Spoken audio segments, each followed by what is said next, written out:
In this lecture, we'll consider a class of strategic games that have two equilibria. And these types of games with two equilibria are often referred to as games of chicken. One of the key features of these games is that gaining a first mover advantage can be a smart strategy.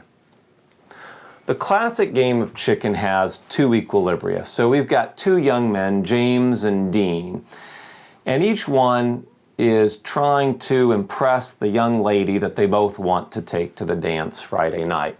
They line up their cars on opposite ends of the highway and are going to race towards each other at high speed and see who's going to chicken out and who's going to take the girl to the dance. Now, each one can either make the decision to go straight or swerve. And so here we have a 2x2 matrix in which the payoffs of going straight and swerving can be seen.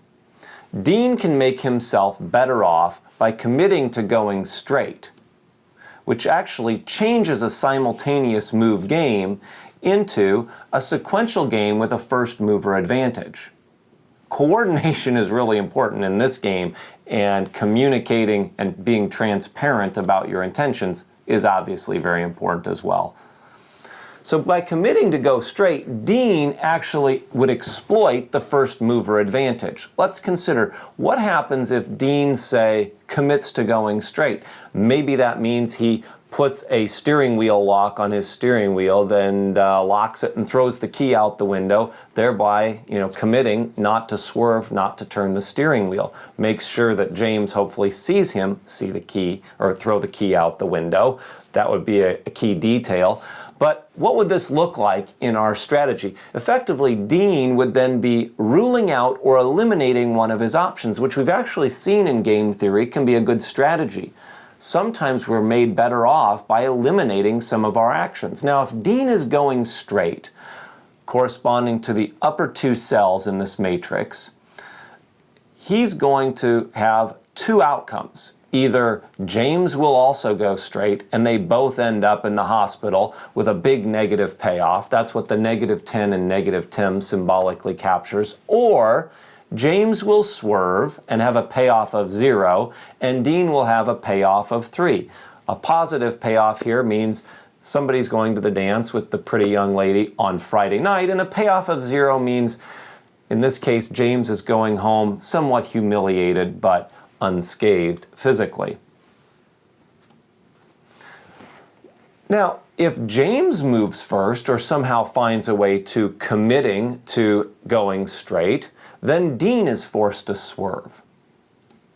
For instance, if James is going straight, Dean, of course, then is faced with going straight, and they both again end up in bad shape, or swerving, in which case James goes to the dance and Dean goes home, humiliated but unharmed.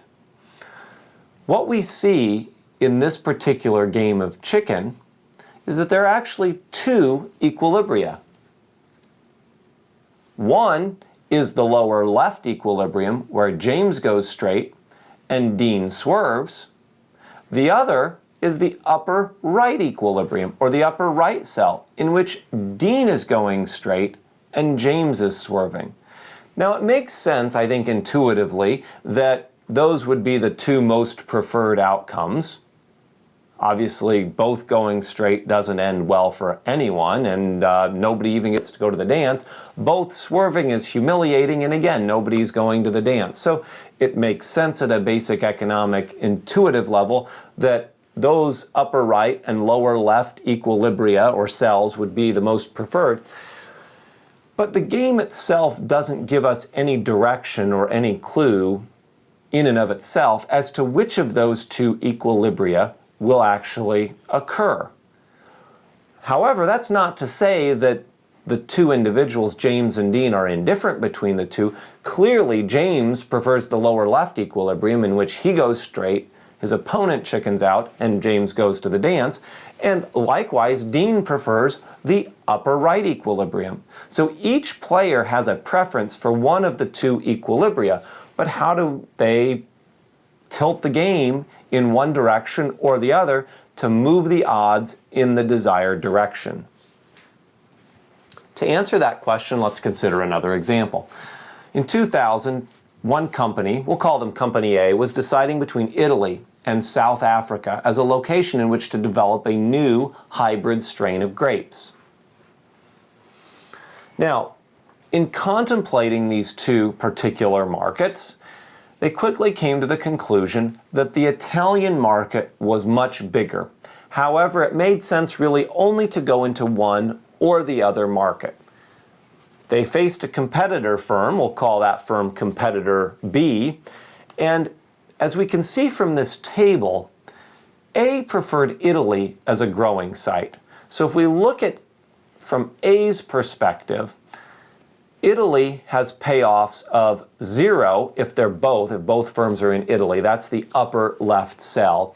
If Company B went into South Africa and Company A went into Italy, Company A would earn the higher profits, 100 versus 50 for Company B in South Africa. The upper right cell is actually the opposite situation, and it also illustrates the desirability of the Italian market. The upper right cell corresponds to Company B going into Italy, Company A going into South Africa. B would then earn the profit of 100 versus the profit of 50 for A. And if for some reason both of these firms ended up in the South African market, it would be an overcrowded market. It's the less desirable market. That corresponds to the lower right cell, and both firms would lose money. Okay, if we look at the top row here, Company B, if Company B is in Italy, we can ask, what would Company A's most desired market be? And that would actually be South Africa. The Italian market will be crowded with two firms. The South African market will be crowded with two firms. So the upper left and lower right cells are the least desirable. If Company B manages to get a toehold in Italy, Company A will find it optimal, rather than to crowd the Italian market, to go to South Africa and earn the profit of 50. By similar analysis, we can see that the equilibrium in the top right cell, Italy and South Africa, splitting up with one firm going to Italy and one down to South Africa, or vice versa, are the two Nash equilibria. Both would prefer the Italian market. This is essentially a game of chicken. How can each firm tilt the structure of the game away from their opponent and towards their own advantage? The answer to this is that if A can find a way to be the first mover and get into Italy, B will choose South Africa. Let's rediagram this as an extensive tree game. Remember, the reduced form, or the 2x2 matrix form, corresponds to the way we want to diagram a simultaneous move game. But if A can become a first mover and turn this game of chicken into a sequential move game, maybe getting a toehold or moving into the Italian market before Company B has a chance to, this then becomes a sequential move game, a first mover and a second mover. The first mover advantage is one of the key strategic elements of any game of chicken, breaking it out of the two equilibrium simultaneous move game and into a sequential move game with a first mover advantage. So let's suppose that A aggressively moves into the Italian market, buys up some land, establishes a presence, and does so before B has made any move into either the Italian or the South African market. Here we see as an extensive tree form, Firm A's choice, South Africa on the left and Italy on the right, and either way, whether Firm A is in South Africa or Italy, Firm B could also choose to go into Italy or South Africa. So along the very left node, if, say, Firm A went into South Africa and Firm B entered the Italian market, the payoff for the first mover, A, listed in blue, is 50, and the payoff for the second mover, B, listed in red, is 100. Or if Firm A, again going to the left, went into South Africa, and then B, for some inexplicable reason, also went into South Africa, we see that the payoffs are minus 50, minus 50. The 4 sets of payoffs along the bottom here correspond to the 4 payoffs in the various cells of the simultaneous move game. Firm A going down to the right corresponds to entering the Italian market, and again then firm B would be faced with the choice, do I also enter the Italian market, which would lead, we can see, to payoffs of 0 and 0, or do I enter the South African market? And those payoffs of 150 are listed on the lower right dimension of this extensive tree form. Now, if firm A establishes the first mover advantage, then what we see is that they've immediately eliminated half of this extensive tree form, and firm B is then faced with the choice of entering the Italian market and earning 0, or entering the South African market and earning a positive profit of 50. Clearly then, firm B would choose the lower right option, entering the South African market, and the equilibrium here would be firm A in Italy, earning 100, and firm B in the less desirable South African market, but still earning a positive profit of 50. In this lecture, we've discussed the game of chicken, a strategic game with 2 equilibria, and how establishing a first mover advantage can transform that into a sequential move game where the advantage goes to the first mover. Thanks for listening.